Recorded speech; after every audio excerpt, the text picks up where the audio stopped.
Welcome to Rebecca Sounds Reveille.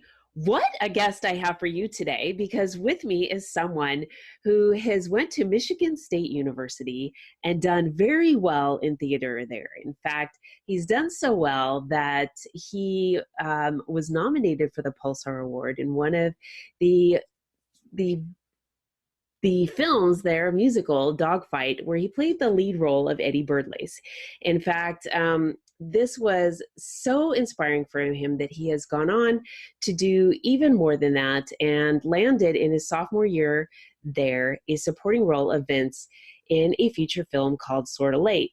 And this was really kind of interesting because it ended up premiering in the Traverse City Film Festival in 2016. So what has happened since then has been an ongoing series of things that has caused him to just been drawn further and further into the film industry. And what has happened since then has landed him in some background work and actually got him to have a lead role in a film, and I'm going to let him share that with you, and also produce a film. So there's more going on with that, and I'd like him to share, even though, as you know, oftentimes I know a whole lot more than what I'm sharing with you, because I want the person to share it themselves. So with me today, I have actor-producer Patrick Harney with me. Welcome to the show, Patrick. Thank you very much for having me, Rebecca.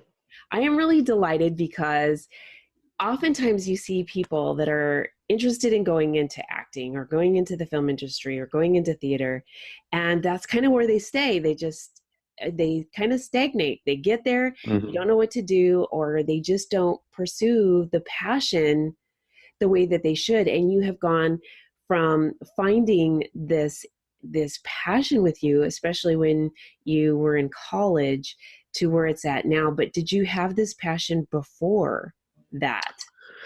I did. Well, first of all, I just want to say that intro, I mean, if you could just come with me everywhere, that was fantastic. Thank you very much for that. But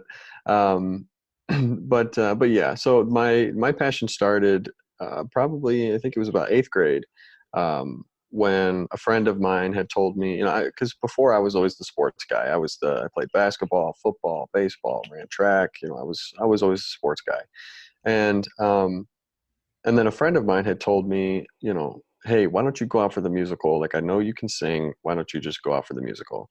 And I said, no, I'm not really. I don't really want to do that. But she kept bugging me and kept bugging me and kept bugging me. And thank God she did, because finally, just to appease her, and then even a couple of my other friends had joined in, I was like, all right, fine, I'll go, I'll try out. And just to give you an idea of how little I cared, really, I auditioned with the song Santa Claus is Coming to Town. Like, really just didn't care at all. And then the director offered me one of the lead roles in the show. I have chills. And I was like, whoa, okay, this isn't exactly what I was hoping for. But I thought that my out would be, oh, well, they rehearsed during basketball season, so I can't do it. I got basketball, I can't do it. And then she said that she would work with that. She'd be willing to work with that if I'd be willing to work with it. And I was like, oh, okay. So I tried it, and I absolutely loved it. And then from that year on, I did the musical every single year. And we did shows like, and this was at my high school. So it was Hazlitt High School. We did shows like The Wizard of Oz. We did Damn Yankees, Kiss Me Kate, Joseph and the Amazing Technicolor Dreamcoat. I mean, we did some really, really great shows. And so then from then on, my freshman year of college, like you had mentioned, I did Dogfight, which was at a local community theater. And that was a lot of fun, but at that point I kind of had enough with the stage, and I wanted to more so try film, because I knew I always wanted to get into film. And so that's when I kind of skated over to doing Sorta Late. That was my first film experience. And it was funny because I remember my freshman year of college, I actually this was when Batman versus Superman was being filmed at MSU. I wanted to be an extra. I was like, well, I live on campus. This is perfect. Let me be an extra. Right. And then they emailed me back saying, unfortunately, thank you for submitting, but unfortunately we can't have somebody taller than both Batman and Superman in the scene. So, What? yeah. So, cause I'm 6'4". So that was kind of a bummer, but it was funny. And what's funny enough is one of my co-stars in a film that I've done that I know we'll talk about more, Scapegoat, is actually in Batman versus Superman. Mason Hyder, he plays a police officer, and he has a pretty good role in that. There was still some sort of a connection between that and Batman versus Superman, but yeah. So ever since then, I've been pushing and pushing for film and television, and I'm kind of diving into multiple roles in terms of producing, and I've started to write a little bit as well, and Oh, and I'm sure at some point I'll direct at some point, but that's yeah. not even close to right now. But yeah. But you've been progressing just the way I mean, it's kind of like you're supposed to, because when you go from one part of the industry and you are leading up to things, you get to learn every part of the understanding the film industry in itself. And when you get to the hierarchy, if you will, you can really identify with what needs to be done and how the actor or the extra or every part of it, that person on the other side feels. So you can really be very good at what you do in those other roles.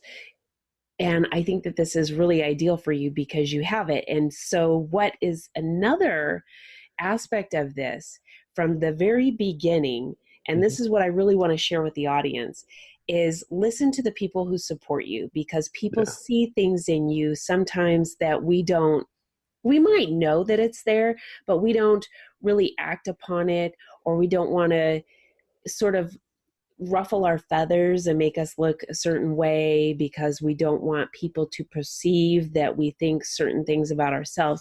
But those talents and those abilities that people see and support us through, we want to listen to those things because they can take us to heights that we never, ever thought we would pursue and go to. And here you are doing that exact thing. And so I want to talk to you about Scapegoat for a minute, because here you are, you've got something that's getting ready to launch pretty big. And this is something that you've been working really hard at. So can you share, I know there's things that you can't share, but can you share with us some things about this role that you're in and a little bit about the film that you are allowed to share? Yeah. So what I can say about the film is, I kind of give you an overview of what the story's about, but it's about this group of people that they all wake up in the middle of the woods. They don't know how they got there. They're all wearing the same clothing. They each have a marking on their arms. Some of them know each other, some of them don't. And they come to understand that there is some sort of connection between all of them. However, while they're trying to figure that out, they're being hunted at the same time. So it's there's some great action in it. There's some great fight scenes, and there's some comedy in it, and there's a lot of aspects that'll make you think and like really think about, kind of make you look inside yourself a little bit. I like that. But yeah, we started filming it. It's been a hard go at it, but in a good way. We filmed it, and in the post-production process, we've had some bumps along the way, which is to be expected for a film. But but we had a private screening for it, just as kind of like the first cut of the movie. We had a private screening just to see, get some people's reactions and get some of their thoughts. And so we sold out of the first show in under 18 hours. And No kidding. that was 160 people, but we actually oversold. So we had to add a second show, and then we sold out of that show within about 5 days after that. So we had about 330 people come that night to see the movie, and and we got some great reactions from people.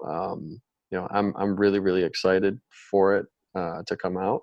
There are a couple changes that we've made since then, just to polish things up, and or some ideas that we had in terms of the editing that might fit better. But yeah, I'm really excited for it to come out. The director and the writer is Jeff Kapp, with Vigilant Entertainment, and then Shane Shansky's one of the producers as well. And it was just a great cast. I mean, we had Mason Hyger, Heath Satoris, Alyssa Caswell. Well, now Topolinsky, she just got married. Katie Dufort. Yeah, it's been a great ride for it, and I'm really excited for it to finally get out there for people to have access to all the time. So This is exciting. I'm just with what you've shared alone now, because you can read certain things. What you've shared now, I'm like, okay, I want to just stop what I'm doing and go check this out, because this is not only going to be entertaining, but there's going to be, what you said, things that are going to make me think. And so for me, and I know a lot of people like that, they want to figure things out.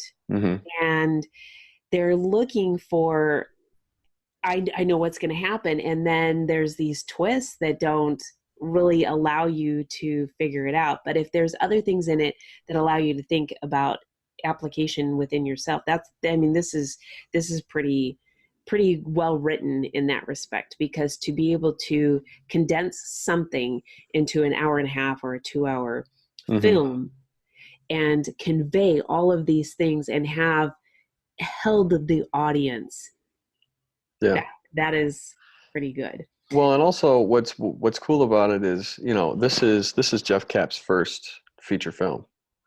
And so typically with first films for directors or whatever, or writers, they're generally pretty garbage, because they're just learning and Ouch. kind of going through the growing pains. But this movie is like, it's phenomenal.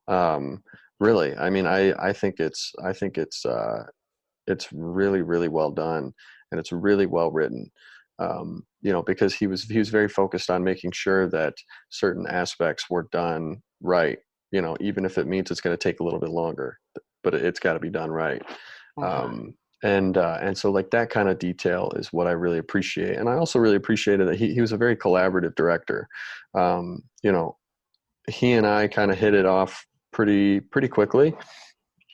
And so on set, I'm a guy that likes to improv. I like to kind of play around with the script and play around with the words, and just because that's what my background, that's what I grew up doing.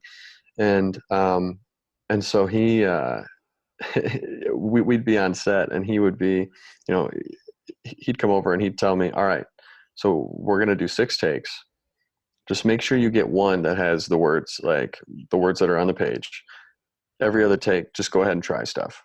Just go ahead and try it, and we'll see and we'll see what we come up with.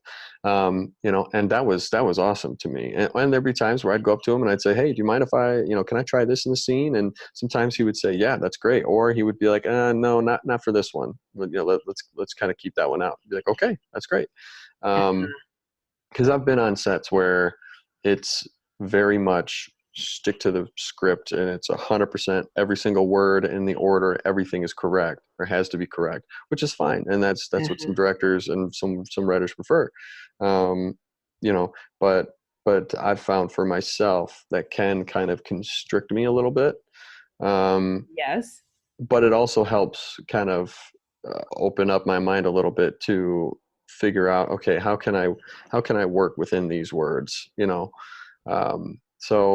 So yeah, so with this project, especially with it being my first lead in a feature film, that was a great gift to be able to have in a director. Most definitely. I mean, that's really, in essence, a lot of things. I mean, to be first and flexible, you've got a lot there. And so you've done some other things too. You were in a pilot. Sindricus. Can you tell us a little bit about that? Yeah, so Electron Blade. It's a sci-fi project that that right now it's insane because the 98% of the world that you see, even in the trailer on YouTube, 98% of what you see is all CGI, and it's all manufactured by one guy. Literally, No kidding. one guy is doing it all. His name is Tommy Kraft. The dude is a wizard with his skills, and obviously all the people are real, but yeah. So I got to play this character named Sindricus, who you could say he's a philosophical stoner. Um, he doesn't really he doesn't speak much, but when he does, it's he's got something to say, you know. Okay. And yeah, and that's a very, very fun character to play. So so the pilot is being finished right now in terms of all the CGI work, and everything's filmed, but all the CGI work and everything's being finished.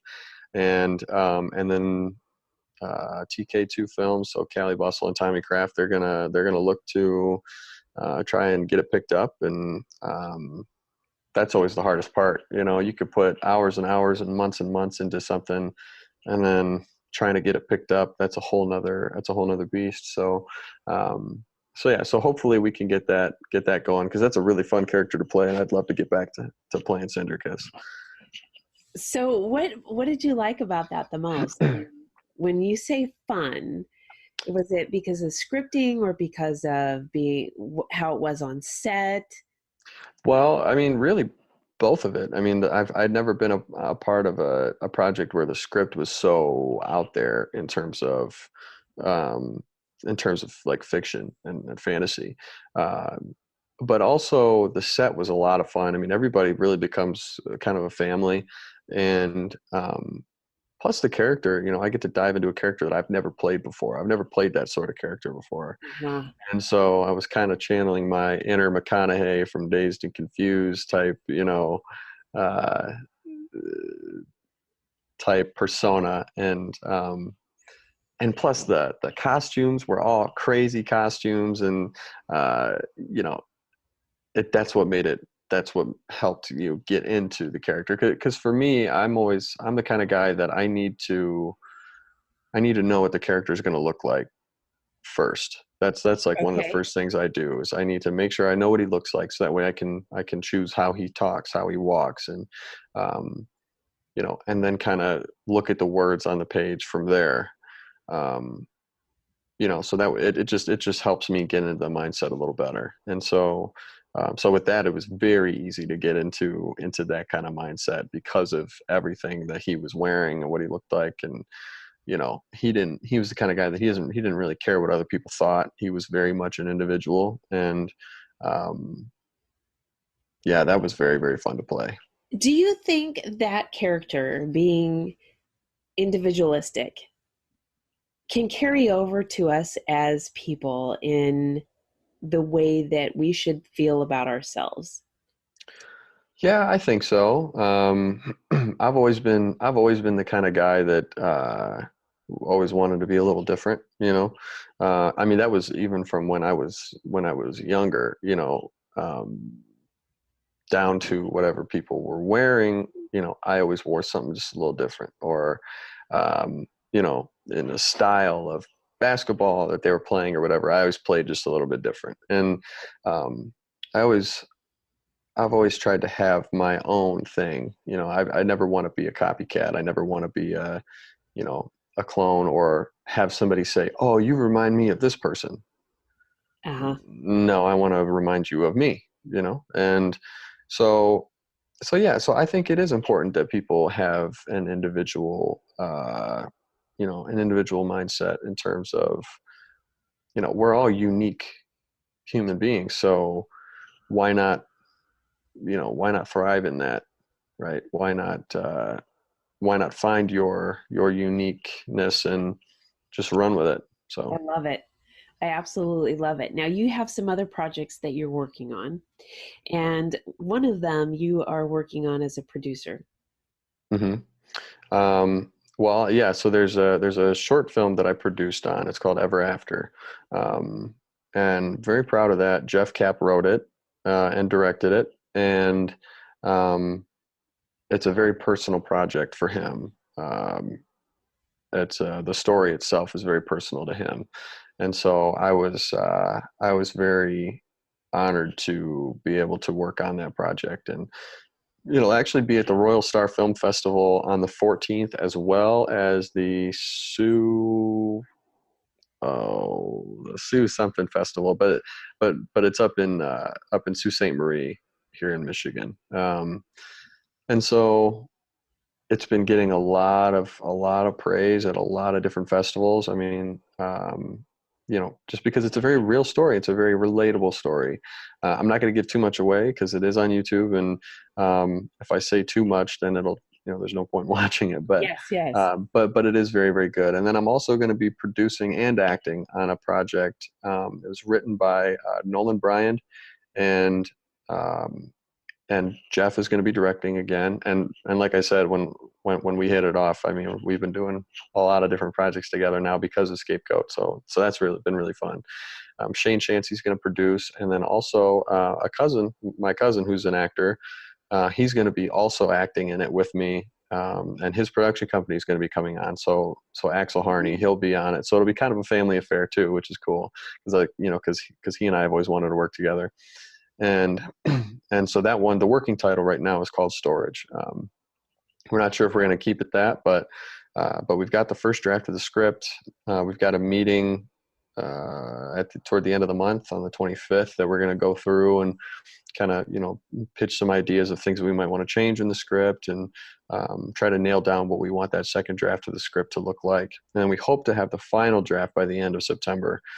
So we'll take all of our ideas back to Nolan and let him kind of go at it. But because Nolan's in Canada, so the writer, so he's and he made a great script. So he took Jeff's idea and just kind of ran with it. So I'm really excited about that project specifically. We look to be in pre-production by the end of the year. So we'll start looking at casting, and we'll start looking at finding locations, finding budget, obviously, because that's the biggest part really of pre-production is finding a budget. And that's always the hardest part. But yeah, I mean, it's a great story. It's kind of a cop drama, like a crime drama. And it flashes back between the 1990s and now. So we're going to have, everything in the 90s, we're going to have a lot of really cool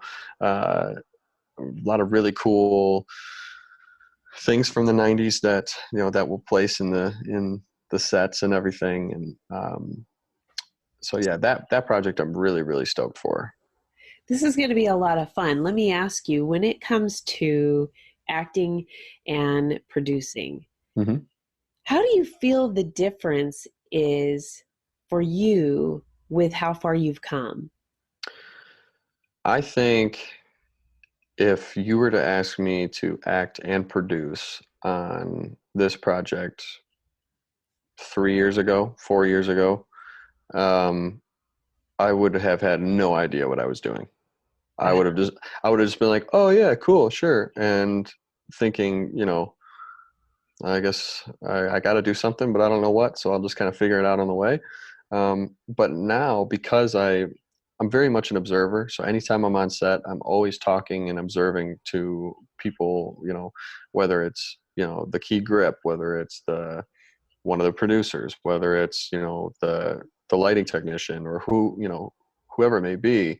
I'm always trying to learn, as much as I can on set, and trying to learn, each person's place on set, and why they're doing what. Why is this light going here? Why is the camera, what's the angle here for? What are you trying to get out of this? What's the framing?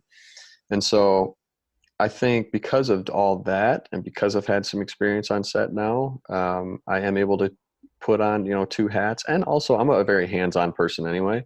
And I like to try to do as much as I can for whatever project that I'm working on, just because, this is my life, this is my passion. And so, I want to try to help make whatever I'm doing get as big as it can possibly get, because I want as many people to be able to see it as possible. And so, so with producing, it helps because I can I can have a say in things, but I can be a little bit more I can be more collaborative with, with the guys. And, I'm more so speaking with Shane and Jeff. And then, and also I can speak with like Sarah Bishop, who I believe, is going to be, she's going to be the wardrobe, and the costume and the set designer. So she'll be, I'll be able to speak with her about some things that might be good for the sets, for like the 90s filming portions and all that stuff. And so, yeah, it's just, I'm still by far not anywhere near where I want to be in terms of, the knowledge that I have and all that stuff. But I think that I've definitely learned a lot more just in the last couple of years, just by working. And I mean, you can go to acting classes, and I still think those are great, and you can study and study and study, and that's great. But I personally think the best learning tool, is just being on set and learning from people who actually know what they're doing, and that work hard and really just bust their tail to get the best product every day. I actually agree with you on that. I think education is really important. You can learn a lot, but getting in the hands-on experience and being able to really feel it, see it, hear it, really makes a lot of difference. And so, I mean, getting the principles, of course, is important so that you can apply the principles. But again, now let me ask you, so you have the difference between acting and then producing. Taking what you have come from with theater and applying it now, is there differences there, or is it something that just kind of integrates pretty well? I think they're very different. Theater and film, they're very, very different in the sense of theater, everything's big. Even small, very intimate moments on stage have to be big to be able to, for the audience to be able to receive it and for them to be able to pick up on it. I've always been better at the little things, the subtle things, which is why I think I feel more comfortable with film, because that could pick up on that. But in terms of it translating, I think the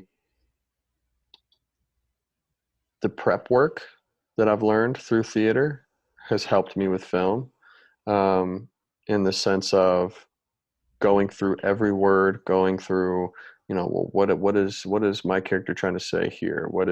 What's he trying to get across? What's the relationship between the other characters for him right now in this moment? And, I think also it's helped with my comfortability, because I mean, when it comes to to stage stuff, I love it, and I'll probably get back to it at some point, but I would get so nervous before a performance, and I would get so like I couldn't eat hours before. I'd have to isolate myself for like 5 minutes before the showtime, because I'd have to just kind of calm myself down and settle myself in. And I always hated that feeling, but with film you get multiple takes, and you get, you do have that room to try things. It's not just a one and done, on the day. So I think it allowed me to really relax. I think with doing film or doing theater really helped me to relax more for film. That's a really interesting thing to talk about, because we live in a very immediate society, and even with podcasting and other things, you have a lot of live stream, even Facebook live stream, YouTube live stream, Twitch, all of these different things. And I know when I was doing live stream, I shouldn't say live stream, but live radio, there is a different sense, because you have in the back of your mind, there are certain things that I cannot say, or certain things that I cannot do, because if I make a mistake, there is no room for error. I cannot go back and change it. And the beauty of film, like you said, is there is room for error. You can go back, there's editing, you have post-production that they can do things and make it better. And I do think that there is a little bit more confidence in that, because you can always say, let's do that again, because I think I can do a little bit better with that, or I can deliver this in a little bit better way, you know, with those kinds of things. So I have to agree with you in that. And I know a lot of people who love doing that. And the one thing about it is you do it and you get it done. It's kind of like, okay, I got it done. But I really value screen in the fact that it's there. What you do doesn't go away. It's kind of evergreen, if you will, not in the sense that some of the things isn't dated, but it doesn't go away. It's there. Yeah. And so I really do love that. Do you have an embracement for social media and those who would be following you on social media? Are you saying in terms of like, what are my thoughts on social media? Yeah. So are you encouraging fans to follow you on social media and stay abreast of everything that you've got going? Oh yeah, definitely. I am on social media. I'm on Instagram and Twitter at pharns194. So it's PHARNS194. There's no E. And then I'm also on Facebook as well. It's at official P Harney. And then also my fiance and I also have a YouTube channel. So that's Sam and Patrick, and we talk about a bunch of different things and vlog a little bit. It's a very new channel, so so we don't have much content on there yet. But I think social media is good, but I'm never one to, and I never will be one to just put everything on there all the time in terms of just my daily stuff. I think it's important that actors maintain a certain level of mystery, just to be able to maintain, the ability to jump in a character, and when people watch it, they go, "Oh, he's so and so," not, "Oh, that's Patrick Harney in this movie." You know what I'm saying? Yes. I think social media is very, very good for marketing, and that's typically what I use it for. Is if I've got a project that I'm doing, I promote it on that, or any shows that I might be on, like this one, then I'll promote that. But I don't really dive much into my own personal life on there anymore, just because, again, I want to maintain some certain level of mystery, and that's not an ego thing or a narcissistic thing. That's that's honestly just to help my career. Because I feel like if you're too accessible on there, then you lose some of that ability to really dive into a character without anybody picking at you, being like, "Wait a minute, though I can tell that's you." Yes. Yes. That's a good point.